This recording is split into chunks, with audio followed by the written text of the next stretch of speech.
Wednesdays are for people's elbows, super kicks, and springboard cutters. You know what that means. It's the Drop the Mic Wrestling Podcast hosted by Michael Davis on Boom Broadcasting, and it's time to pick up that mic. Hey there, welcome to the Drop the Mic Wrestling Podcast right here on Boom Broadcasting. Now, this is a interesting episode. I'm actually recording this from another studio, but if I was recording at home, there would be a poster right next to me, and it would be of the legendary Eddie Guerrero. Now, Eddie Guerrero was a huge favorite of mine when I really started watching wrestling, following it, pretty much nonstop. Late 2004, early 2005, my first ever WrestleMania was WrestleMania 21. The opening match was Eddie Guerrero versus Rey Mysterio. And then we went into an Eddie Guerrero versus Rey Mysterio feud that lasted throughout the entire summer, obviously ending in the custody of Dominic ladder match. And everybody knows who Dominic grew up to be. And Eddie Guerrero looked like he was going to compete for the World Heavyweight Championship. His final match was wrestling Mr. Kennedy on a SmackDown televised. And then next thing you know, you're hearing just the awful, tragic news on November 13th of 2005 that Eddie Guerrero had passed away at age 38 in a hotel, and they deemed the cause of death a acute heart failure. And that was the story. That was the story of Eddie Guerrero passing away. And if you guys notice today's date, November 13th, 2024, this is 19 years after Eddie Guerrero has passed away. And so I wanted to do something a little bit different on Drop the Mic. We've only really, I don't even remember if we covered Bray Wyatt and Terry Funk when they passed away, because that was pretty much simultaneously as a lot of my health concerns that I talked about on one of the Man Behind the Mic episodes on Boom Broadcasting. And so I know I covered Jay Briscoe's death as it was breaking news as I was recording one night. But 19 years ago, Eddie Guerrero passed away, and I really wanted to dedicate and tribute this episode to his career and to what he meant to me.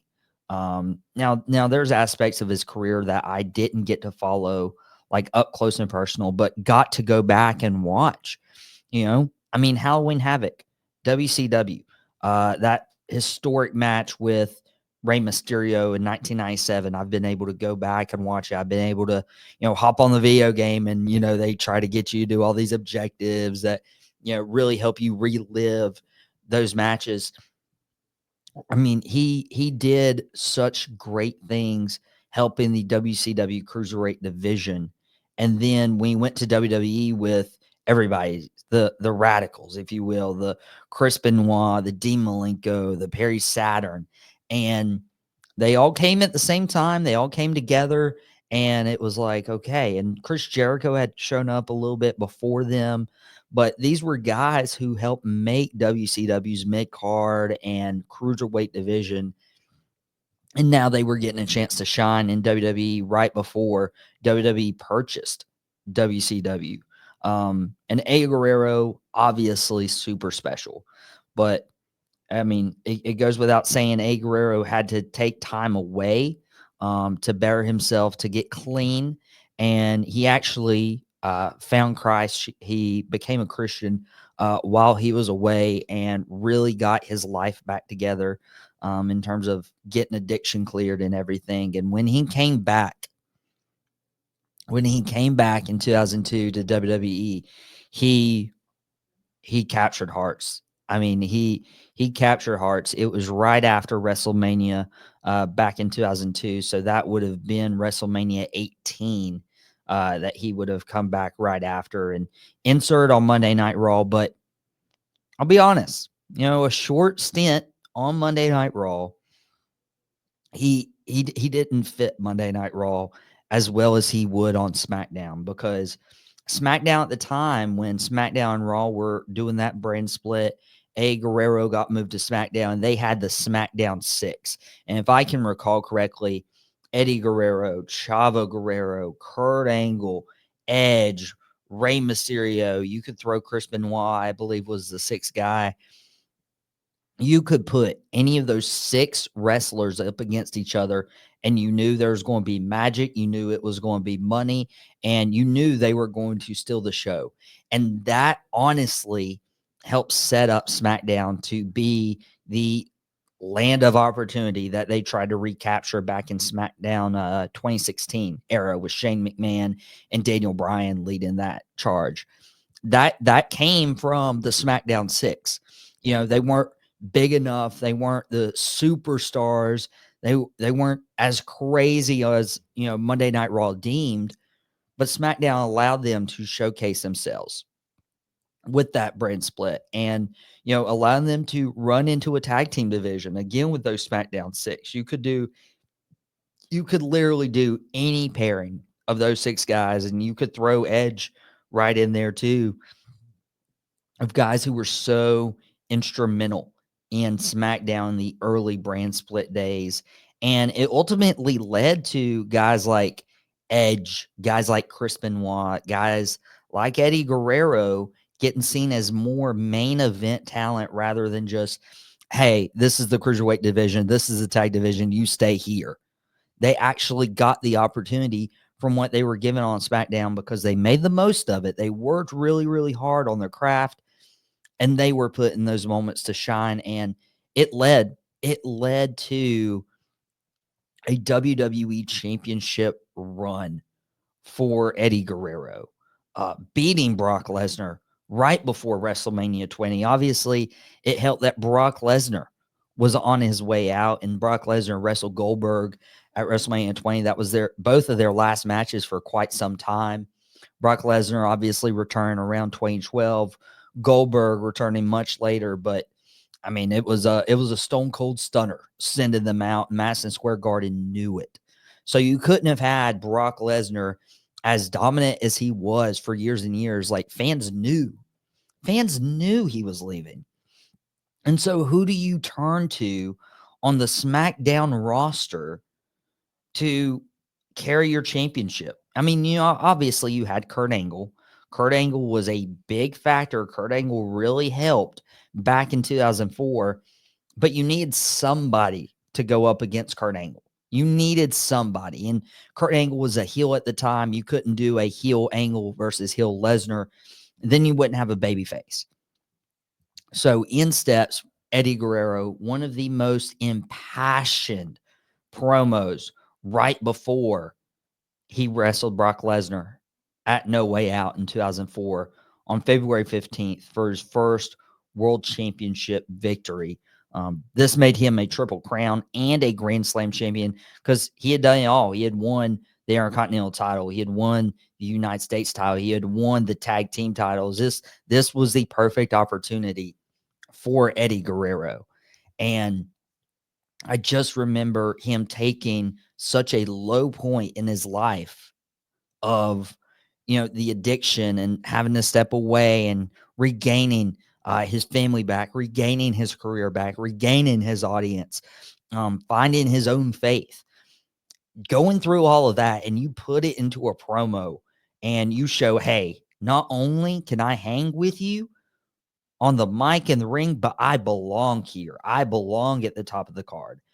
And this skyrocketed because Eddie Guerrero won at No Way Out. He became WWE champion. He's like, this is my addiction. This is my new addiction. And I'm not going to succumb to it. I'm going to be WWE champion.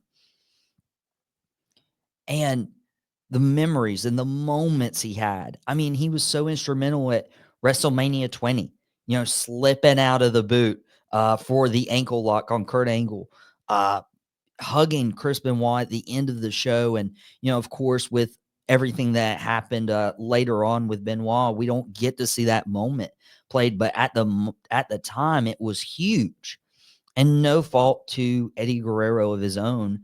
That doesn't get played more often because it should have. And of course, I'm glad it doesn't because of all the situations that happened with Benoit. But Eddie held the title, and Eddie Guerrero, honestly, wouldn't have helped.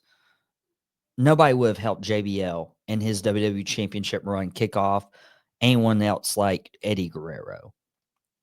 I mean, that Texas Bull Rope match, Eddie Guerrero made JBL look like $1,000,000, and it was so worth it. And JBL's even credited Eddie Guerrero that he wouldn't have had the run that he did if it wasn't for Viva la Raza, Eddie Guerrero.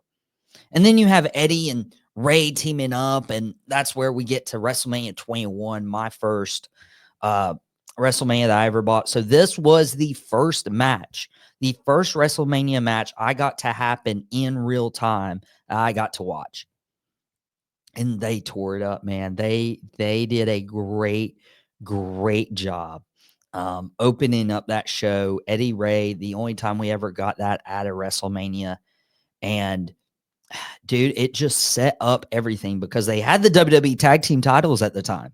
They were champions facing one another at WrestleMania, and that led and catapulted to Eddie actually turning on Ray and having one of the most memorable feuds that's still talked to this day.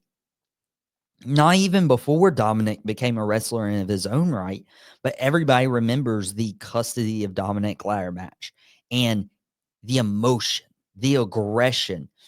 And that just shows you within a 12, 18-month time period, Eddie Guerrero could make you absolutely love him. You would absolutely love him. You know, cheering on the underdog against Brock Lesnar for the WWE Championship, hoping that he can hold the title and defend it successfully at WrestleMania, to absolutely hating his guts. You're trying to steal this kid from his own father, somebody you considered a best friend, and you're going to do that, and you're going to try to destroy their life. And then a few weeks later, he's chilling with Batista, the world heavyweight champion, and he's being funny, and he's doing the chair throw where he tricks the referee into thinking he got hit with a chair and waving and smiling and getting out of the ring fast as he can. That was Eddie. No matter the promos, no matter the matches, you never walked away not feeling something. And he was a smaller guy. He was one of the first of his kind in pro wrestling. And then he's still got an imprint on the business today. So many wrestlers were inspired by him. I don't think we see the influx of wrestlers his size or even smaller without Eddie being the first to do it. We don't get Rey Mysterio winning the World Heavyweight title at WrestleMania 22 and later the WWE Championship in years to come. We don't get Sasha Banks, Mercedes Moné, doing all the stuff she is without Eddie Guerrero. Like, Eddie had his handprint on everything. And Eddie Guerrero, his last SmackDown match against Mr. Kennedy, it's eerie. It's eerie to think about, but it was such a good way to have his last match. And Mr. Kennedy and Eddie Guerrero at the time were my favorites in addition to Edge. I really like Kurt Angle. I really like Triple H. But those were like my five guys, Eddie, Kennedy, Triple H, Edge, and Angle. Those were my top five, if you will. My Raw / SmackDown five, if you will. My starting five for wrestling. And they did so well and made a lot of memories and moments. And one of the Eddie Guerrero made you feel, but one of the days he made me feel bad wasn't his fault. Eddie Guerrero was the first introduction to death for me. As weird as that sounds, I was young. I was 7 years old at the time, and I didn't know what death was.